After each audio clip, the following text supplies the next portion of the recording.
Workers must weed out the actual garbage. And we do see a lot of contamination. We go through those bins by hand every morning and pull out all the garbage and separate out all the good stuff. That contamination, like food waste, liquids, and non-recyclable materials, is the reason behind China's 2018 national sword policy, a ban on imported waste.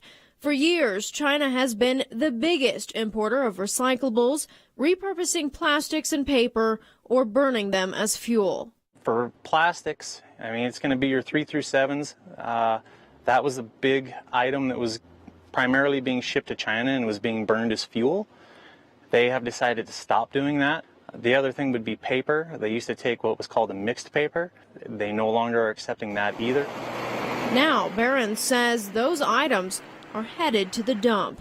So those 3 through 7 plastics, your tubs, buckets, trays, your clamshells, those are being landfilled currently. There are no markets that my brokers are aware of. And if you don't have anywhere for it to go and nobody's paying you for it, then therefore now it's solid waste, and that needs to be thrown away. Dusty Johnson with the Montana Department of Environmental Quality says contamination is killing the recycling industry. People don't understand that when it's contaminated, it takes somebody to clean it up. And a lot of these organizations don't have the manpower or the time, and so then they end up having to throw that material away. Barron says because there aren't many domestic markets with this kind of demand, China's decision has pulled the rug out from under U.S. recycling. It's kind of sent shockwaves through our industry. It's really backed up the local domestic mills. All this material that used to go to China is now stopped at the coast, essentially, and now floods back into all these domestic markets, and it has nowhere to go. Drives the price down, drives the demand down, and makes it really tough on us smaller guys. Barron's brokers tell him these are the darkest times for recycling in decades. U.S. recyclers are looking for alternative foreign markets, but Braves and Johnson know contamination will impact those agreements down the road if something doesn't change. Asia's joining us here on set now. So what should we do? Just give up on recycling? What's the message here?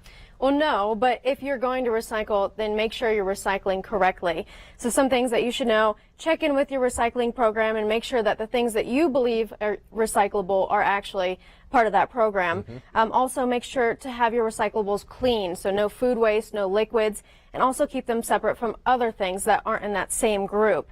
And then finally, a rule of thumb, when in doubt, throw it out. So if you don't know if this is recyclable, it's better to throw it in the garbage than to contaminate the rest of it. All right. Thanks so much, Asia. Thanks, Asia.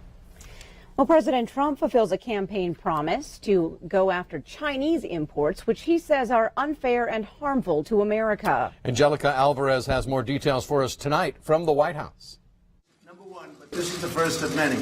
President Trump put pen to paper, authorizing an estimated $60 billion in tariffs on a variety of items being imported from China. When they charge 25% for a car to go in, and we charge 2% for their car to come into the United States, that's not good. The president has ordered the government to finalize a list of products to be targeted. The move is meant to punish Chinese firms that benefit from unfair access to U.S. technology. This is a very important moment for our country in that we are addressing what is a critical area for the aerospace and defense industry, and that is protecting our intellectual property. This is the second wave of tariffs targeting China. A universal tax involving aluminum and steel takes effect Friday. The tariff actions taken by the president are necessary to defend America's essential steel and aluminum industries. But lawmakers on both sides of the aisle remain unconvinced. These tariffs pose a serious risk to our economy. They could trigger a trade war, and they may damage our relations with key allies. Agriculture and ag products are always the tip of the spear in any type of retaliatory action. China is likely to respond with new tariffs of its own. China's foreign ministry specifically mentioned airplanes and soybeans as two areas that could be targeted. Angelica Alvarez, CBS News, the White House. China's foreign ministry points out it is the biggest export market for U.S. soybeans and planes.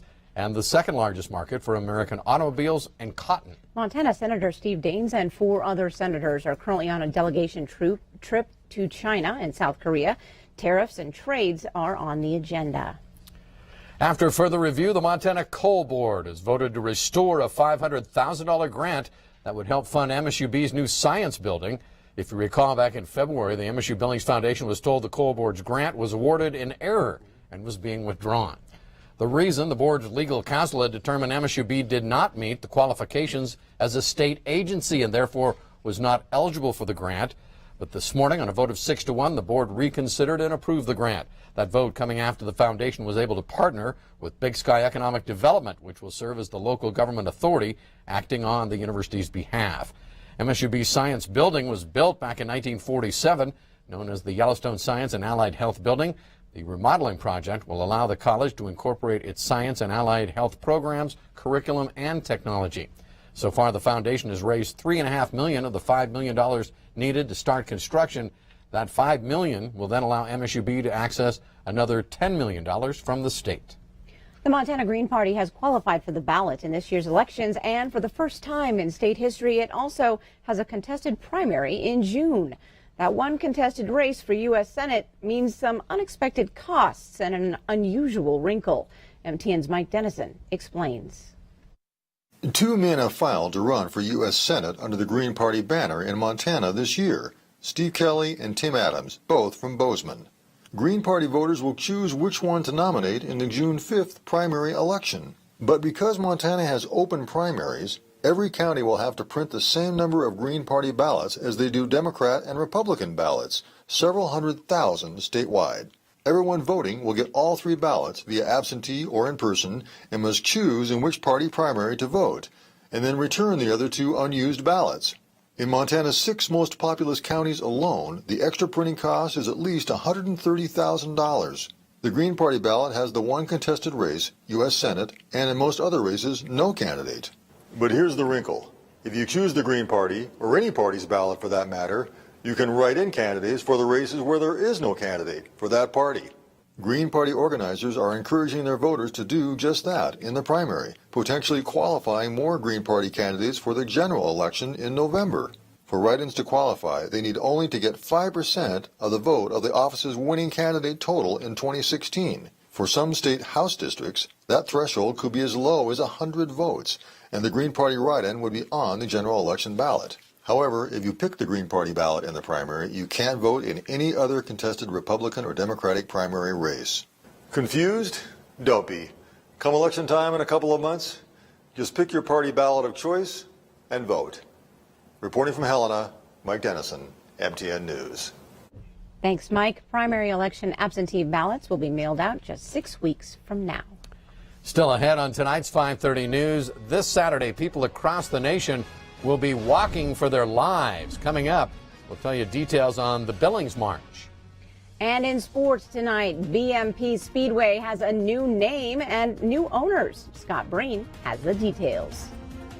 And coming up in weather, well, our threat board is starting to fill up, but not just with flooding issues. We'll have some also winter issues to talk about. We'll have more on that coming your way in a few more minutes. You're watching MTN News with Jay Cohn and Jeanelle Slade. Storm Tracker weather with Bob McGuire. And sports with Scott Breen. This is the 5:30 News on Q2, Montana's news leader.